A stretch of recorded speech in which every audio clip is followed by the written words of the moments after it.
오늘 하나님 말씀은 사도행전 6장 1절에서 7절에 있는 말씀을 나누겠습니다. 교독하십니다. 그때 제자가 더 많아졌는데 헬라파 유대인들이 자기의 과부들이 그 매일 구제에 빠짐으로 히브리파 사람을 원망한대. 우리가 하나님의 말씀을 제쳐놓고 공개를 일삼는 것이 마땅치 아니하니 형제들아, 너희 가운데서 성령과 지혜가 충만하여 칭찬 듣는 사람 7을 택하라. 우리가 이 일을 저희에게 맡기고 우리는 기도하는 것과 말씀하는 것을 정하리라 하니 온 무리가 이 말을 기뻐하여 믿음과 성령이 충만한 사람 스데반과 또 빌립과 브로고로와 니가노르와 디몬과 바베나와 유대교에 입교한 안디옥 사람 니골라를 택하여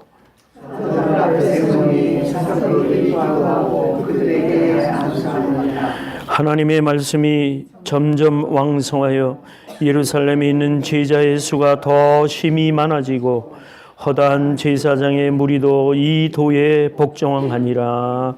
아멘. 교회의 성장이라 하면은 교회의 확장이라고도 해석을 할 수 있겠습니다. 주님 오시는 날까지 교회가 계속 확장되어서 마태복음 28장 마지막으로 예수님이 당부하시고 이 땅 위에 마지막 말씀을 하시고 천국으로 가신 그 내용을 우리가 회상합니다. 교회는 우리 한 사람 한 사람이 다 교회일 수 있습니다. 교회고 거룩한 백성들이 구원받은 백성들이 모여서 이렇게 정해진 날 정해진 시간에 이렇게 모여서 한 장소에서 주님의 이름으로 예배를 드리는 것도 교회입니다. 공동체라고 하죠.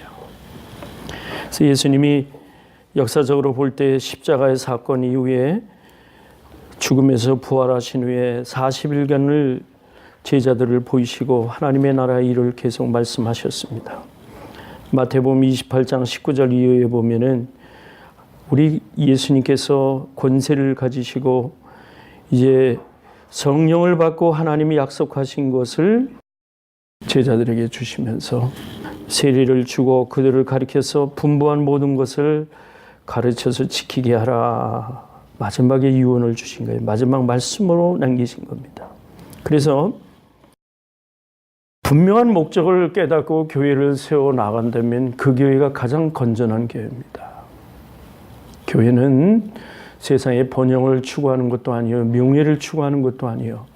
교회는 하나님 말씀과 하나님 천국 시민자들이 모여서 하나님께 예배하고 훈련받고 온전한 성도를 만드는 그것이 바로 오늘날 교회인 것입니다. 저는 개인적으로 우리 장로님들을 사랑합니다. 그냥 하는 말이 아닙니다. 특히 두 분 장로님이 대표 기도를 하실 때는 제가 속으로 울어요.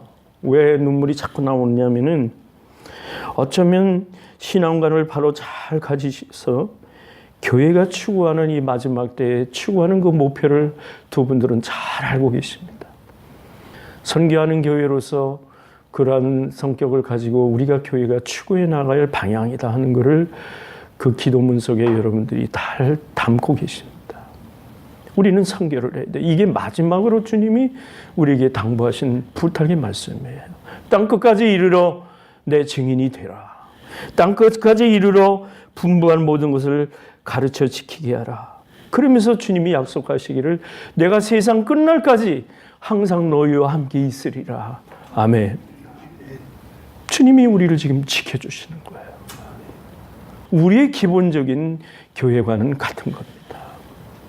주님 오시는 날까지 우리 이 모임체가, 이 공동체가, 사랑의 공동체가 오직 하나님의 말씀을 중심으로 해서 똑바로 선교하는 교회로서의 사명을 다해야 될 줄로 믿습니다. 그래서 오늘 다시 한번 이것을 상기하면서 어떻게 우리가 교회를 성장해야 될까? 어떻게 주님이 우리에게 당부하시는 말씀을 우리가 실천해 볼까? 그래서 교회를 부흥시킬까? 사도행전 1장에 보면 너희들이 어찌하여 하늘을 쳐다보느냐? 올라가신 모습 그대로 구름을 타고 이 땅에 내려오시리라. 아멘. 우리들은 구름 타고 오실 예수님을 대망하고 있는 겁니다. 그 하나님의 역사가, 성령의 역사가 오늘도 교회를 통해서 면면히 역사를 이루어 가고 있는 것입니다. 그런데 누가가 사도행전에서 한 6가지를 표현을 했어요. 하나님의 말씀이 왕성하더라. 교회는 하나님의 말씀이 왕성하면 그 교회는 확장되고 성장하고 부흥한다는 것을 역사가 우리에게 증거로 보여주고 있습니다. 오늘 사도행전 6장 7절에 보니까 하나님의 말씀이 왕성하다 이렇게 표현했습니다.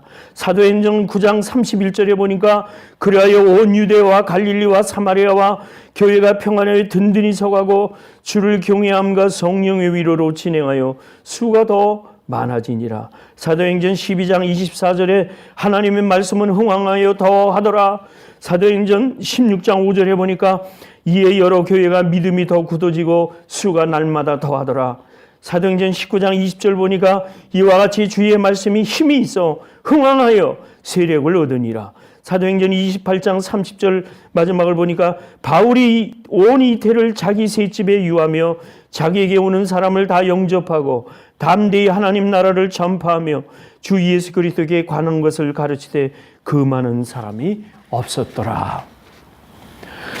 성장하는 교회는 하나님의 말씀이 흥왕한 곳이 그곳이 성장하더라 하는 것을 역사로 가르쳐 주십니다. 그러면 하나님의 말씀과 교회 확장 사역의 활동의 그 권위는 무엇이느냐? 오늘 6장 이전에 5장을 보면은 그러한 사건이 나와요.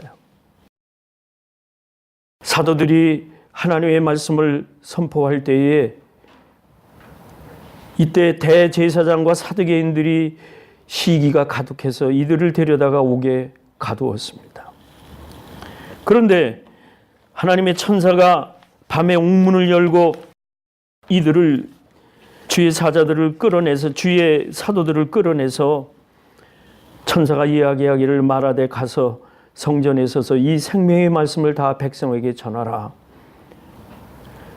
그 다음에 성전에 가서 새벽에 말씀을 가르칠 때에 한편으로는 악령의 역사가 일어나는 거예요. 무슨 역사가 일어났냐면은 대제사장과 그와 함께 있는 사람들이 공회와 이스라엘 족속의 원로들을 다 모으고 사람들을 관속을 시켜서 옥에 보내어 잡아오라고 명령을 했습니다. 그 옥을 가보니까 감옥을 가보니까 옥 내에 사람들이 있겠어요? 잡아둔 사람이 다 나갔더란 말이죠. 놀라운 기적이 일어난 거예요. 와서 보고합니다. 이들이 이런 일이 어찌 일어날 수가 있느냐. 사람이 없다는 걸 보고 두려웠습니다. 보니까 성전에 가서 백성들을 이미 복음을 선포하고 있었습니다. 이 관속들이 끌어다가 베드로와 그 제자들을 공회 앞에 세웁니다. 이들이 말합니다. 너희는 그 복음을 예수의 피를 이 땅에 우리에게 돌리려고 하느냐? 다시 전하지 말아라 했는데 왜 전하느냐? 사도들이 대답합니다. 사람보다 하나님을 순종하는 것이 마땅하다. 예수 그리스도의 목적은 이스라엘인이 회개하고 우리는 이 일의 증인이요 하나님이 자기를 순종하는 사람들에게 주신 성령도 그러하다. 담대히 외쳤습니다. 이제 죽이려 듭니다. 이때 교법사 가말리엘은 당대에 가장 존경을 받는 그런 교법사였어요. 이분이 나타납니다. 사도들을 그 다 공회에서 내보낸 다음에 자기끼리 얘기합니다. 역사를 봐라. 드다라고 하는 사람이 일어나서 400명이 일어나가지고 혁명을 일으키려고 할 때 드다가 잡혀서 죽을 때 그 모든 사람들이 흩어지지 않았느냐. 가말리엘이 또 얘기합니다. 갈릴리 유다를 봐라. 그 유다가 또 이렇게 변론을 일으키려고 할 때에 그 유다가 없어짐으로 인하여 그 그를 쫓던 추종하던 사람들이 다 없어지지 않았느냐. 그러니까 이들을 내버려두고 상관 말고 내버려둬라. 만일이 사람에게 이런 일이 났으면 무너질 것이지만은 하나님으로부터 났으면 너희들은 대적을 할 수가 없어. 그러니까 내버려두라. 또 잘못하면 하나님께 대적자가 된단 말이죠. 사람들이 가말리엘이 하는 말을 듣고 옳게 여겨서 베드로와 그 사도들을 채찍질하고, 여러분 여기 채찍질한다는 말은 무슨 얘기냐면 율법에 보면 40에 하나를 가면 매를 맞는 거예요. 등이 다 헐어지는 거예요. 뼈가 보이는 거예요. 그러나 이들이 채찍을 맞고 갔어도 이 일을 하는 걸 기쁘게 여기고 예수님을 위해 능력을 받는 것을 기쁘게 여겨서 성전에서든지 집에서든지 예수는 그리스도라 가르치고 전도하기에 힘썼더라. 그것이 5장에 나오는 역사입니다. 이 바로 뒤에 6장에 가서 오늘 본문의 얘기가 나오는 거예요. 한마디로 결론부터 말씀드립니다. 교회의 성장이라고 하는 것은, 우리 사도행전에서 배웁니다만 교회는 하나님의 말씀이 계신 곳이 교회입니다. 그게 본질입니다. 성경대로 가르치고 성경대로 예배와 교제와 복음 전도를 하는 일이 있다면 이 교회는 가장 정상적인 교회인 겁니다. 디아코니아라는 말이 있습니다. 교회는 섬긴다는 그러한 의미가 있는 거예요. 교회가 어떤 건물이 세워지고 어떤 조직이 만들어진 다음에 교회라고 하는 예루살렘 교회가 아니라 이때의 교회는 많은 사람들이 회개하고 돌아와서 이제 교회가 이루어지는데 어떤 조직이 있었던 게 아니에요. 그래서 사도들도 구제품이 들어오면은 이때 참 불쌍히 여겼던 사람들이 과부들이거든요. 왜냐하면 혼자 살 수 있는 힘이 없기 때문에. 그래서 구제하는 일에 사도들이 헬라파 구제 과부들이나 헬라파 사람이나 히브리파 사람이나 구분하지 않고 사도들이, 말하자면 오늘 목사들이 구제품 나눠지는 일에 동참을 했다는 거예요. 그러다 보니까 거기서도 무슨 세력이 있었든지 헬라파 유대인들이 자기 속하는 과부들이 매일 구제에 빠지게 되기 때문에 히브리파 사람을 원망을 했단 말이에요. 그러니까 어떻게 돼요? 원망을 하면 거기서부터는 틈이 갈라지는 거 아니에요? 교회가 틈이 갈라지기 시작하면 어려워지는 거예요. 원망이 있었더라, 그런 말이에요. 그래서 12사도가 제자를 불러놓고 이제 자기들이 상의한 것을 얘기합니다. 우리가 하나님 말씀을 하는 일에 지쳐놓고 공궤, 그러니까 식량 배급하는 이 일에 동참하는 것이 마땅치 않다.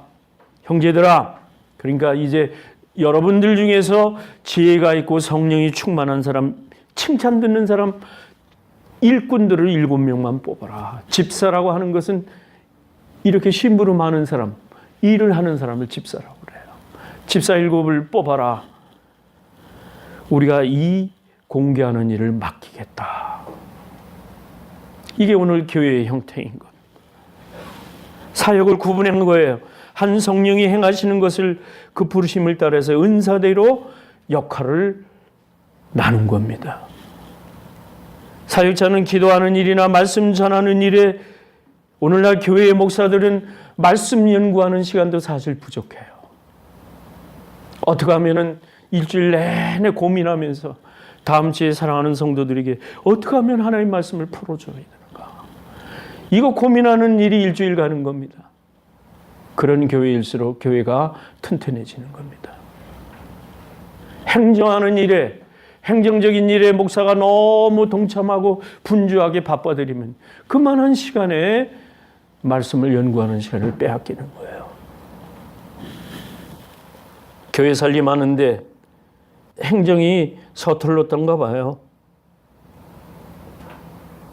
당시에 문화적으로 보면 아람어를 쓰는 그런 헬라파 사람들이 있고 히브리파 사람들이 있어서 한 교회 안에서지만은 자칫하면 분파가 나눠지는 이런 가운데 더군다나 먹을 것을 나눠주고 쓸 것을 나눠주는 일에 이것이 공정하지 못하니까 이런 일이 나오는 거예요. 우리가 목표가 있습니다. 좋은 교회를 만들려면 행정적으로도 완벽해야 됩니다. 하나님 말씀이 충만해야 됩니다. 그래서 교회는 불만이 있어서는 안 되는 거예요.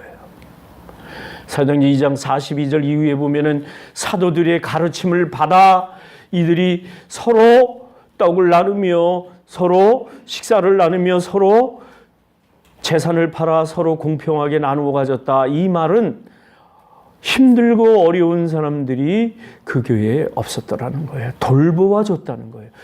디아코니아, 섬겼다는 거예요. 한 교인끼리 사랑으로 섬기다 보니까 외부 사람들이 볼 때는 어떻게 봅니까? 아, 저 교회는 사랑이 많아. 그러니까 칭찬을 해요. 칭찬을 듣다 보니까 어떻게 돼요? 말씀대로 순종하며 칭찬을 하다 보니까 외부에 있는 사람들이 칭찬을 하다 보니까 하나님이 날마다 믿는 사람을 그 교회에 보내주시더라. 우리 교회가 그런 교회 되었으면 합니다. 사랑하는 여러분들, 우리 은사대로 사역을 좀 나눕시다. 너무 목사가 돼가지고 교회 살림을 머리끝부터 끝까지 참견하고 하는 일, 이거 좋은 거 아닙니다. 저는 그렇게 바라요. 우리 장로님이 청년부를 맡아서 차세대를 좀 세워주시고, 또 선교하는 일에 또 다른 장로님이 또 수고해 주시고, 권사님이 좀 맡아주실래요? 우리 여성도들 좀 맡아주셔가지고 앞으로 교회 생활 좀 잘할 수 있도록 지도자가 좀 되어달라, 이런 얘기야.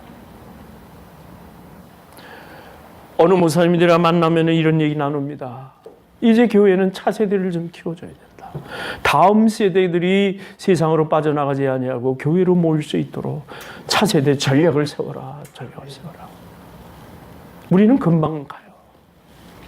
다음에 우리 젊은이들이 이 교회를 가지고 끌고 나가야 될 거 아니에요. 많은 지혜가 필요하고 많은 전략이 필요합니다. 이 시대가 그렇습니다. 디모데후서 3장 1절에 보니까 말세에 고통하는 때가 이르리니 하면서 쭉 나오는 말씀을 보면 사랑이 없는 거예요. 저는 그렇게 한마디로 요약을 했습니다. 사랑이 없으니까. 세상의 가치관이 더 편리하고 좋으니까. 자꾸 세상으로. 그래서 말세에 고통하는 때가 옵니다.